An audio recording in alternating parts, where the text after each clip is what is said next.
Well, I am excited, able to share just a few things with you guys today. So, our class is, or I should say, our session. I like to call lab. I like these because this is lab. This is going to be conversational. I hope toward the end have some good Q&A. But essentially, what we're going to be doing is just talking about some ways that we can bring the pastoral vision, the vision of our pastor, into the youth group setting. And so, I want to open up with a little activity. If you guys have a piece of paper or phone or something like that, I want you to take out something to be able to write with. And I just got to get my screen set up here. Let's see, view. So in like 3 to 4 sentences, I want you to write down the vision of your pastor for your church. Take just like a minute. If your pastor was here, what would he say the vision is for your church?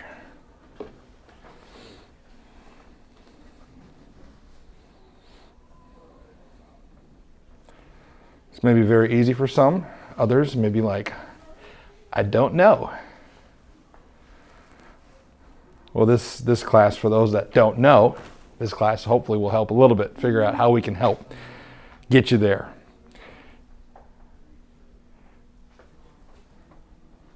Anybody want to share what you feel your church's vision is?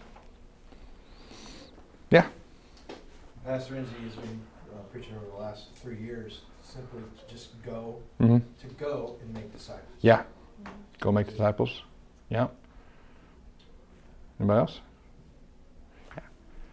Pastor Ken Dillingham, he has preached about living life on mission through making disciples and allowing God to change what we care about, where we live, work, and play. Yeah, and so has my pastor. So it's like identical verbiage there. So awesome. So I wanted to do that right away, just to see where, maybe just some self-assessment. Do I know what my pastor's vision is? Do I know where we are as a church? Do I know where I need to be as a youth worker? Where we need to be taking our youth group down the road as we move forward. I want to tell you a story as we get into our session today about a man by the name of Eric Weinmayer. Anybody ever heard of this gentleman? Got a couple head nods. So he is this well, not young man, but he's in his 50s, climbed Mount Everest. But what's more impressive than climbing Mount Everest is Eric is blind. And he's got a big movement about, like, you can do anything you want to do hard things. He has also reached the summit on the highest peaks on the 7 continents. He's kayaked the Colorado River through the Grand Canyon. So he's like lived life on the extreme, even though he can't see what he's doing. And when the interviewers and the reporters would ask him, hey, how do you do what you do? How do you climb without sight?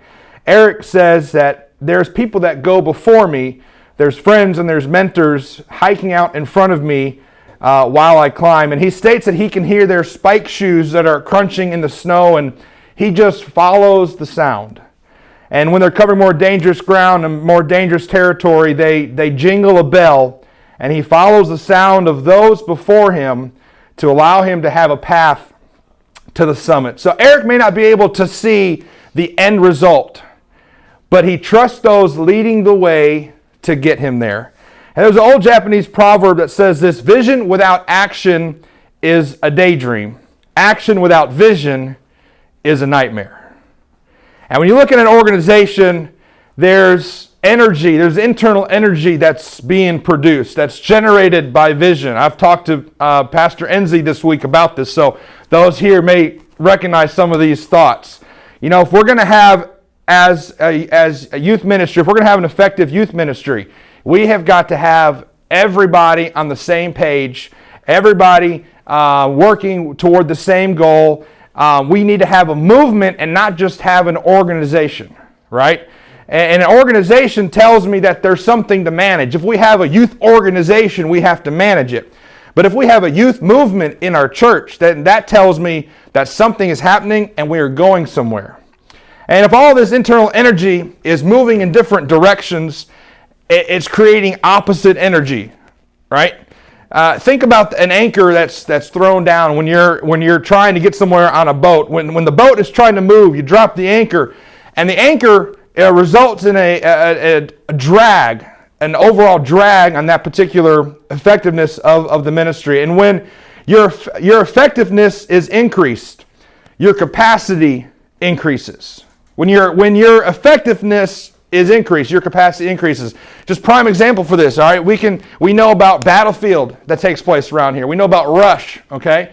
These are things that I would say are movements. These are events that our kids look forward to. They're sponsored by churches. Kids know them. Youth workers love them. But these events, these movements, these services have become so effective that their capacity every year just keeps getting bigger and bigger and bigger. And unfortunately, in some cases, the actual facility. I was at Battlefield here just a couple weeks ago, and it was standing room only. I mean, it's and I'm sure Rush, or I'm going to be at Rush too. It's probably going to be the same thing. I mean, get there an hour before the doors open just to make sure you have a seat. So basically, what I want to kind of get at today is vision is going to be looking at how am I going to fulfill the purpose of the church? My pastor's vision, how am I going to help fulfill the purpose of the church? Anybody ever had a car that's out of alignment? Driven? You're driving down the road, and it starts off small. Something that's small, slightly out of alignment is not too bad. But when a tire gets bad enough that's out of alignment, when that wheel is out of alignment, it pulls you toward the rumble strips, right? And so it's so important for a church to be saying the same thing. We heard it just today. Having the same language, communicating effectively, moving in the same direction, and we're all working on the same thing. He was all over my notes today. We're all working on the same thing. We are working on souls. We're working on discipling souls. And when it comes to vision, diversity in vision can be an enemy. Now, there's nothing wrong with diversity. We encourage diversity. We celebrate diversity. We need diversity in the church. But when it comes to diversity in vision, there are times when we have too much diversity when it comes to our respective departments in our churches. And diversity in definition can be deadly to a ministry or a department. However, diversity in application is a different story. I mean, by that I mean you have to minister to different demographics in different ways. When you talk to your Sunday school, when your Sunday school teachers teach, they're going to be teaching in a different way than you would teach the teens. And the elderly ministry are going to be talked to. They may use the King James Version, and you may use the ESV, and the kids may use the Message. I don't know. Right? It's the principle. It's the communication. The mission is the same, but the methods may be a little bit different. Our message stays the same, but the methods may change. And there is strength in the diversity of application as long as the vision stays the same. In every department, we probably could take a poll around here and everybody would agree. Every department is diverse as the leader, right? Think about leaders in your church ministries, okay? Think about how maybe you lead compared to somebody else in your ministry. One leader might be thoughtful and insightful, and then you have another leader who's relational and topical, and oftentimes a department will reflect their personality. Oftentimes, a department will reflect the personality of the leader.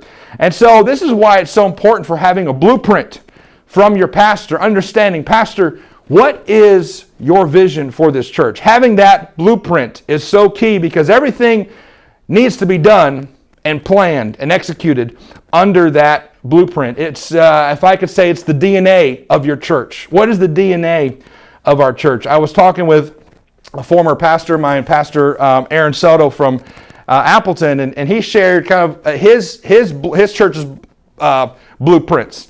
And their catchphrase, blueprints, whatever, their mission is know, grow, show.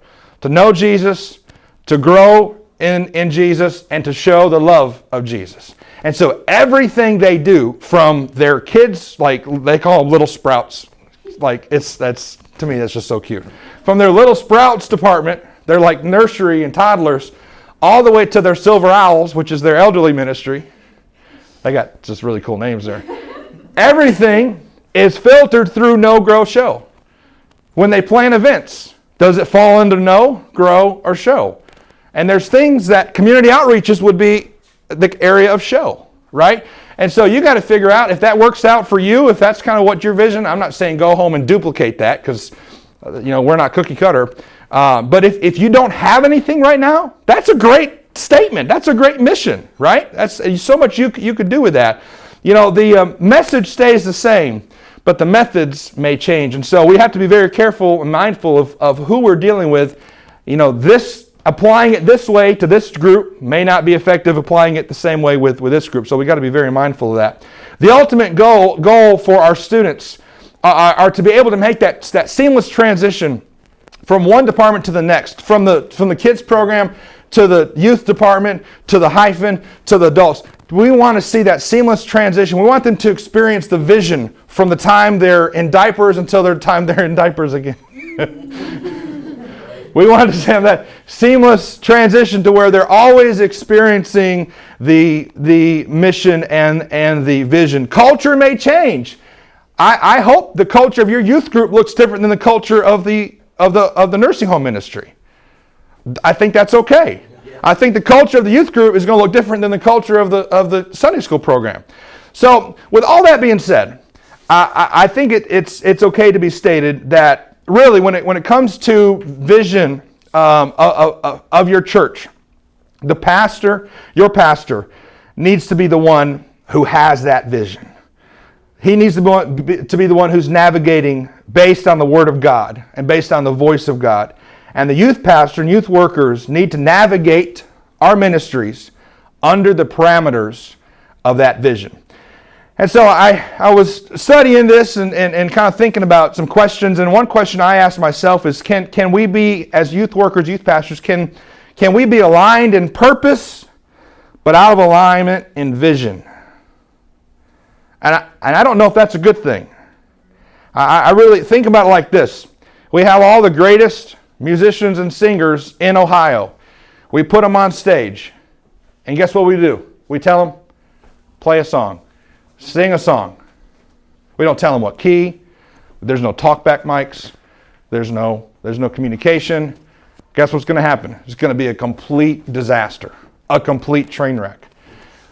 They have the mission. They have the vision. Play a song, but what are we supposed to be doing? We're not in alignment. What's going on here? So I truly believe that purpose and vision have to be aligned when it comes to our youth ministries, working with our pastors and with our leadership. Our jobs as youth pastors, we need to see ourselves as extensions of our pastor, right? I just met with my pastor last week. I said, Pastor, I want us to get to the point where if anybody comes up to me and says, hey, I got this going on, I got this question, I want to be able to say, I'm going to respond exactly the way that I know Brother Dillingham is going to respond.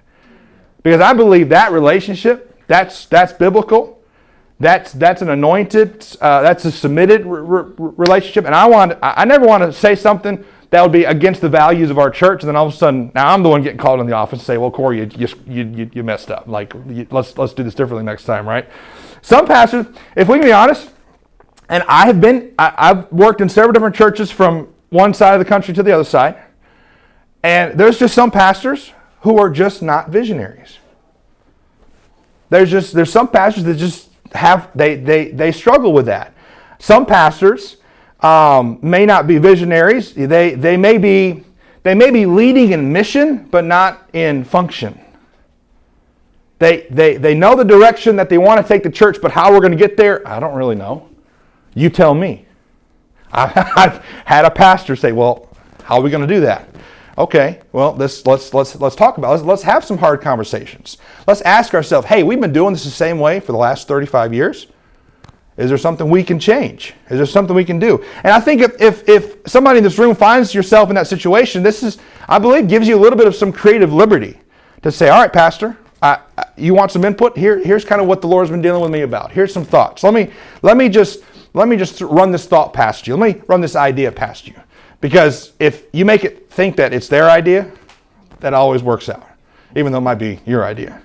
I don't believe a pastor who has a clear vision for the church needs to have a youth pastor who says, well, I see the vision, but I have this vision for the church. I have this vision for the youth department.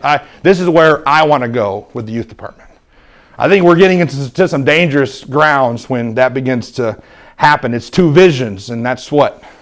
Division. That's division. Differences in opinions are going to happen, but that doesn't mean that those differences have to end up in division. See, we cannot have unity without humility.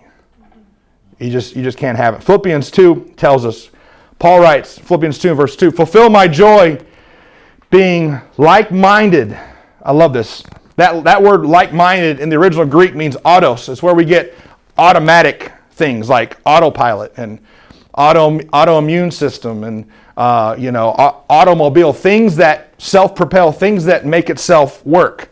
What jumped out at me is that autonomic nervous system. It's the system that the body uses to produce action, to respond to things. And so, in other words, Paul says, "Hey, fulfill my joy by getting off your seat and doing something. And this is what you need to do." And he goes on to say, "Have the same love, being of one accord, of one mind. Let nothing be done through selfish ambition or conceit, but in lowliness of mind, let each other esteem others better than himself. Let each of you look out for not only his own interest, but also for the interests of others." It's okay, youth pastor and youth worker, to have dreams of your own. I'm going to get to that toward the end. It's okay to have your vision. It's okay to have some things that God has given you. It's okay to have that. But also for the interest of others. Let this mind be in you, which was also in Christ Jesus. And so there needs to be a harmonization between leaders about vision. And there's always some tension when you start talking about some things that we might need to change. Or, Pastor, I see your vision, but we're going to have to make some changes if we want to see that happen. Anybody ever had some of those uncomfortable change conversations? Like, it's friction. There's just tension between the church culture and now what the church culture is, or youth group culture now, and there's friction between what it could be. There's some things that you might have to eliminate.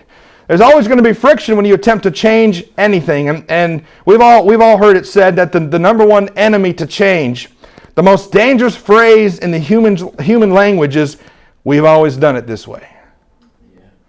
We've always done it this way. Has anybody ever been told that? I'm raising all of my extremities. I've been told that. And how do you respond to that? Like, if your pastor say, okay, submit.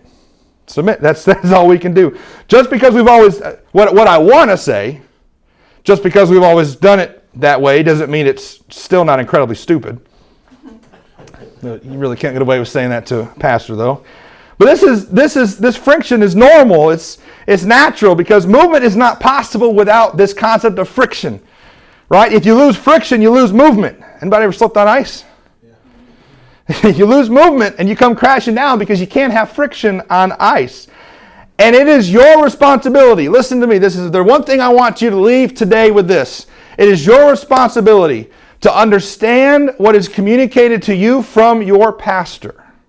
You may not like or agree or get along with your pastor's style of communication, but at the end of the day, the responsibility of understanding your pastor's vision falls on you. Communicating the vision rests on him. Understanding the vision rests on you.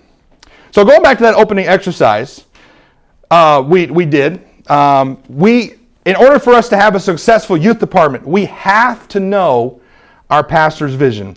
You don't get a free pass because there's not a slogan on the wall. You don't get a free pass because your pastor doesn't have a mission statement. If you don't know what your pastor's vision is, or if you're not sure what it is, you need to leave this training this weekend and set up a meeting with him. Take him out for coffee. Take him and his wife out for coffee or for lunch. Find out what is the vision for this church. And tell him, look, listen, Pastor, I'm not trying to back you in the corner, put you in the corner. I'm asking because I want to lead in complement to your vision for the church. We may not be able to obtain all the details, but we can obtain the vision. And ultimately, at the end of the day, like I said, communicating the vision rests on him. Understanding the vision rests on you. And I've had some conversations where I've tried to get that out of the pastor I was serving, and he wasn't quite able to articulate that. And so I said, you know, Pastor, if you need some time, that's fine. Let's set up another meeting in a couple weeks. Think about it, pray about it. If you're still not sure, I'll bring some ideas to the table, and we'll just kind of work this thing out. So always be ready to step in and just help develop this vision if it comes to it. Proverbs 29:18 says, where there is no vision, the people perish. But he that keepeth the law, happy he is. I love that. He that keepeth the law, happy he is. You see, happiness, contentment, fulfillment is a direct result of obedience. By us not stepping out, or by us saying, yes, Pastor, when he says, you know what, I don't really think we need to be doing that right now. There's a generation of pastors that like to take their time making decisions. I've experienced that. Like it can be frustrating at times. Like I'm trying to figure out, like, okay, I know this is a good thing, but I'm not going to go out and step out on my own without my pastor's approval, right? But it's like, Pastor, we could have said yes 2 weeks ago, and we've been 2 weeks in this project. But staying submitted, that's going to bring blessing.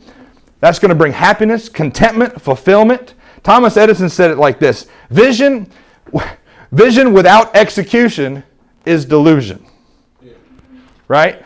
And so if there's the vision and you go home and do nothing, you're delirious.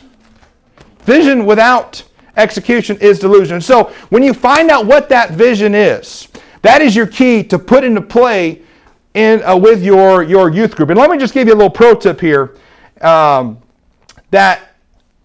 Keep it as simple as you can. When you find out that vision, how do I apply this to the youth group? How can I make this as simple as possible? Growing up as a musician, I was taught the KISS principle. That's keep it simple, stupid. And I've never told any of my students that, because I might be getting a phone call from my pastors, hey, we don't talk like that to our students. But growing up, I was always told KISS principle. Keep it simple, silly. Keep fill in the blank, whatever. Keep it simple, Sam or Sally or whatever. So think about it like this. Gestation, this is weird, but I'm going to say it. Gestational period of a rabbit is how long do you think? Some of y'all weirdos may know this. I'm a weirdo now because I know it. I don't want to know it, but I know it. 28 days. Okay? Gestation period of an elephant is 22 months. The point is, simple things reproduce quickly. Complex things take time to develop.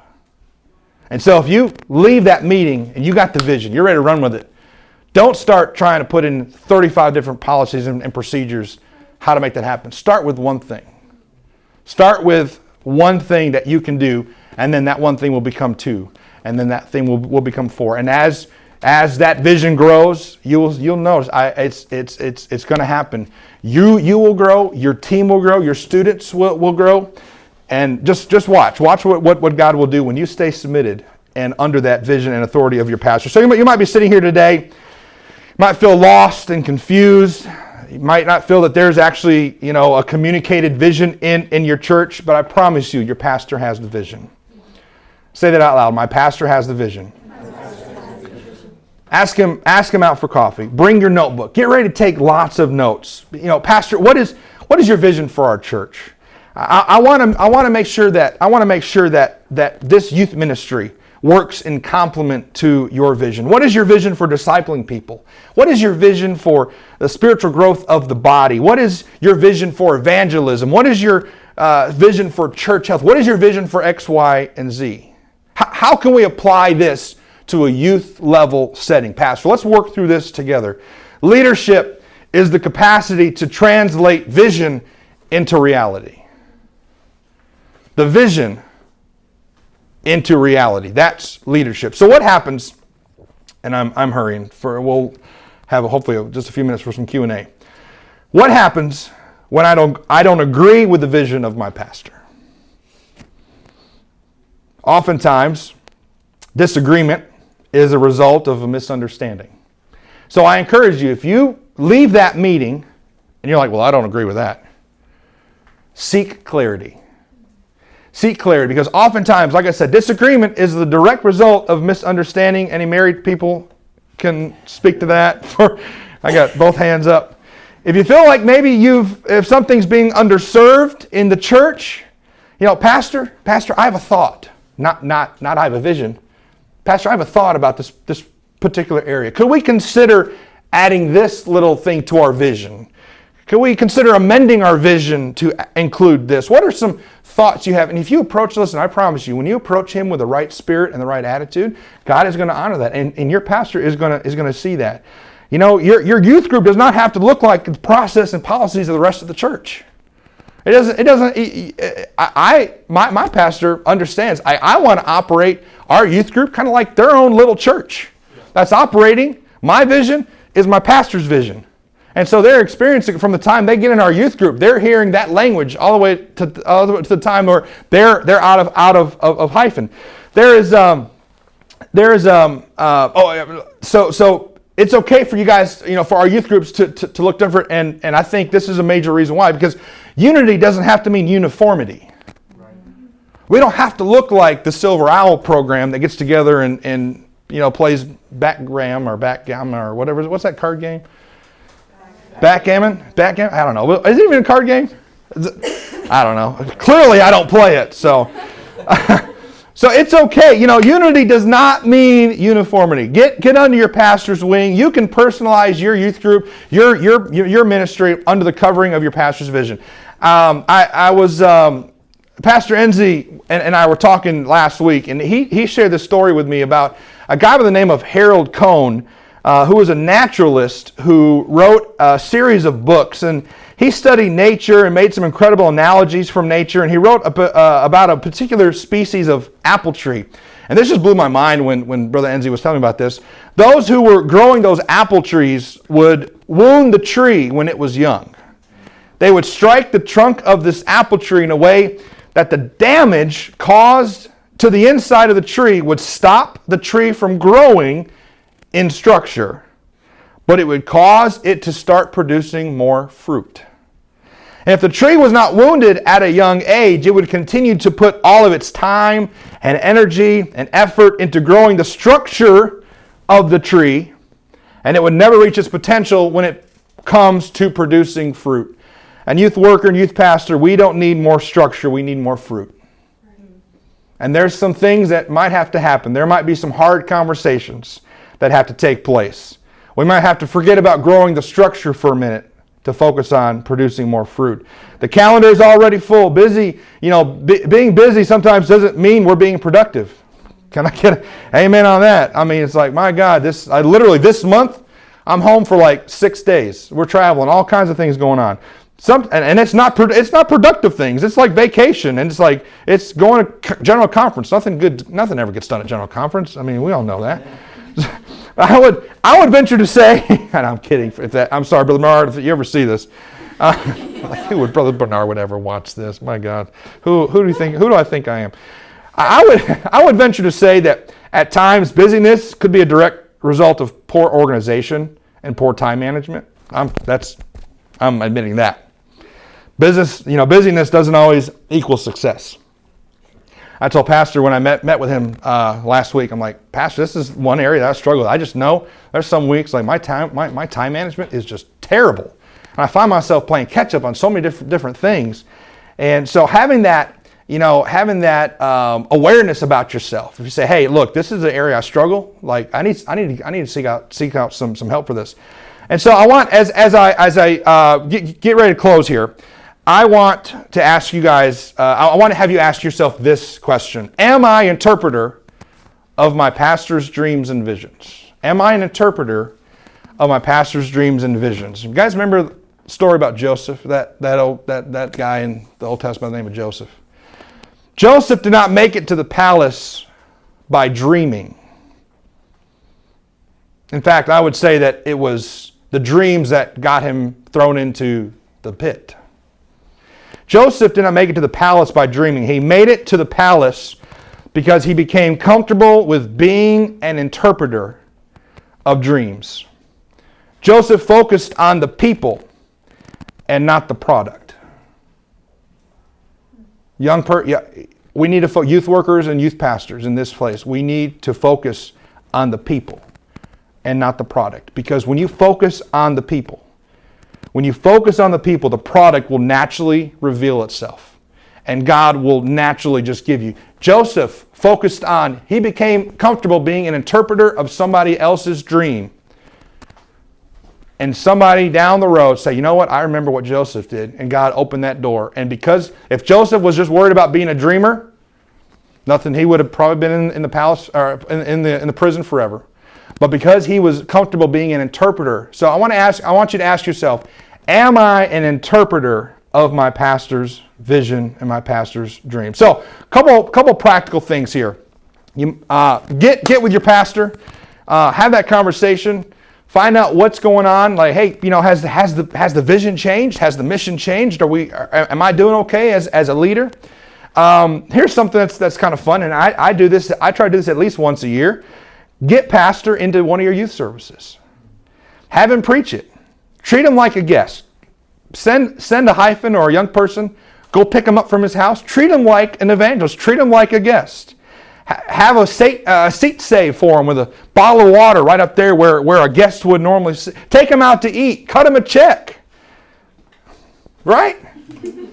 Get your pastor in front of your students so that he can communicate to your students what the vision and the mission could be. You could also interview your pastor, set up kind of like a coffee deal, find out some questions, maybe generate some questions, have the students submit, a week or two prior. Hey, pastor's going to be here in a couple weeks. Submit some questions for us. Have pastor in an informal setting just kind of communicate what the vision is to the church. Preach the theme. If pastor has a theme for the year, man, you preach that in the youth group. You preach that in the youth ministry. Your curriculum, just baptize those kids in that theme so they know whenever pastor opens up his mouth, oh, he's going to talk about this. Yes, job's done, because we're communicating the vision. Never let the students forget the theme that year set by your pastor. Have it as your youth revival theme. I mean, just saturate these kids. A couple other things. Plan a conversation with your pastor, with your team about the vision. SWOT it. We call SWOT and FAC, SWOT, SWOT, strengths, weaknesses, opportunities, and threats. So here's the vision. What are some strengths, weaknesses, opportunities, and threats to seeing that vision fulfilled? Create a communication rhythm. Consistently meet with your pastor, or if you're on a youth team, meet with your youth pastor. Create goals for your youth ministry based on your pastor's goals. If pastor says, hey, this year we want to have 25 people filled with the Holy Ghost and baptized in Jesus' name, pastor, we want to have in the youth group, we want 3. We want of that 25. We want a tithe. We want 3 of those kids. We want 3 of those people to be from the youth. Align those goals based on what your pastor. That's going to just help that vision keep flowing consistently. Know what your focus is when you're planning your year. And if something's not moving you toward fulfilling that purpose and that vision, eliminate it. Get rid of it. I don't care if it's been a ministry that's been around since Moses. If it's not fulfilling the mission, get rid of it. The comfort zone is a beautiful place, but nothing ever grows there. Right? I love the comfort zone. But we cannot be effective and productive in the comfort zone. Finally, I mentioned it earlier, having some awareness about yourself, having some insight about yourself. The best vision is insight. Meet with your pastor. Meet with your youth pastor. Talk through some challenges. Talk through some weaknesses. You might have some of that bruising going on in that apple tree. But we're focused on producing fruit. Just if there's a fruit problem, there's a root problem. Right? If you have problems producing fruit, there's going to be probably more likely than not, there's some root issues that are happening. And your pastor and pastor's wife and youth pastor and their wife are there to see you through that. So I've thrown a lot out at you. Do you guys have any questions for me? I don't know why I chose today to wear a sweater when it's 45,000 degrees outside, but here I am sweating. So any questions about anything, or maybe not even anything related to this per se? I may just direct you to Brandon to answer.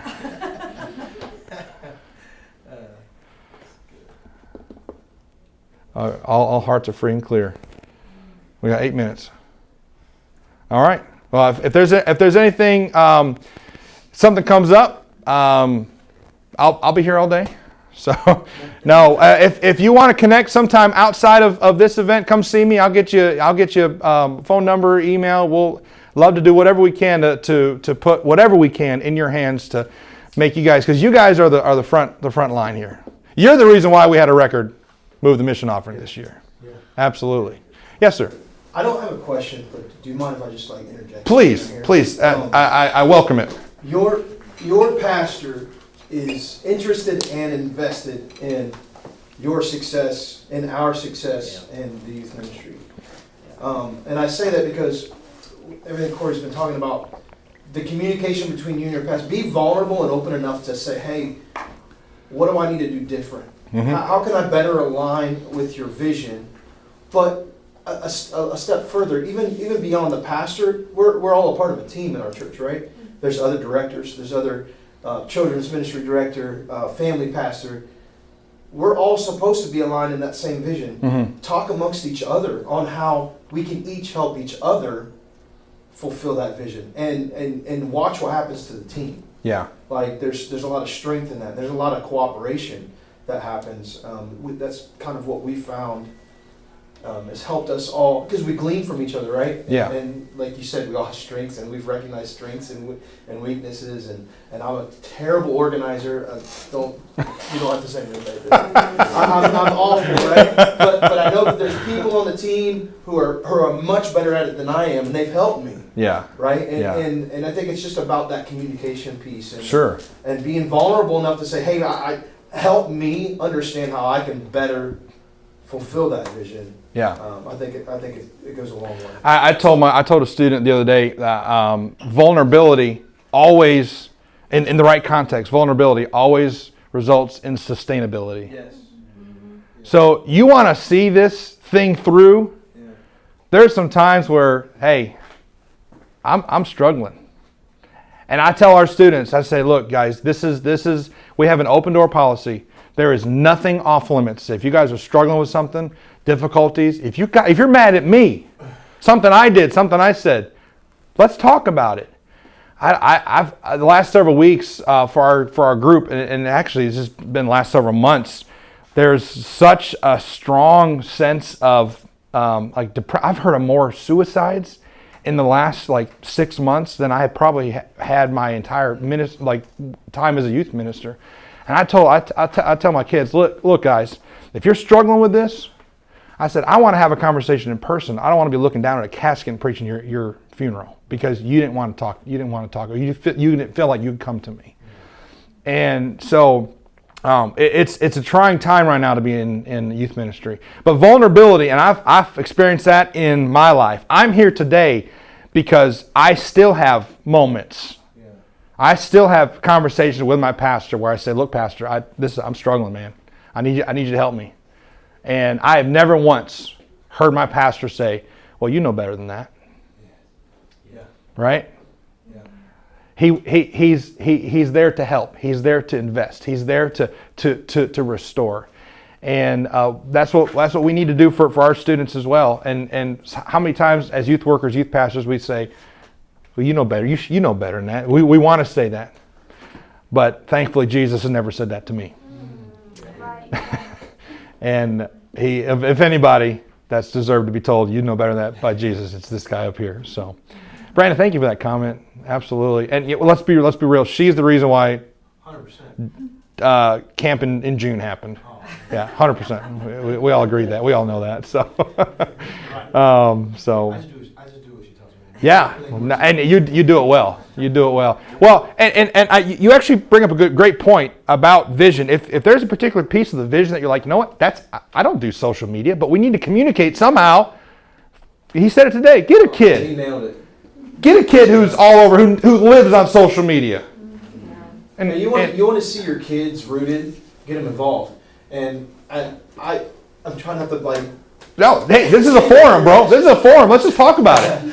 But again, you should be probably up here. So the generational church it's something that sometimes I feel like we can easily miss. I'll say this. Man, I'm not trying to toot horns here, but No, do it. In our church and the functional service ministries, what I mean is like all the things that happen to make a service go. Our youth group is involved in volunteering in each and every one of those aspects. And a lot of that is just like I said. Us as directors have been communicating with one another. Hey, how can we make these transitions smoother? It'd be one thing for me to go into the children's ministry and teach once a month just to make them familiar with me. Guess what? They're not interested with being familiar with me. It's these kids. It's building, it's bridging those gaps, those divides, like from children's ministry to youth ministry, from youth ministry to hyphen. Yeah. Right? That can be awkward. It can be awkward, and you kind of fast forward growth when you can smooth those transitions, and you start like, and these kids grow roots is what I was trying to say. They take ownership of certain. We got kids running cameras for our I'm talking about 12 and 13-year-olds in the media team. They're like, hey, mom, dad don't do anything, right? Yeah. Mom, dad, I got to be at the church at 8 o'clock in the morning on Sunday because I'm doing this, and they're there faithfully. And you're seeing kids take ownership, and there's roots that are growing deep. Yeah. I think it's very effective. I was out several months ago. I went and hung out with Andrew Fisher out in Terre Haute, and he was walking me through their Sundays, their youth sanctuary and building, and was talking to me about kind of some of their protocols. So they actually start in the kids ministry.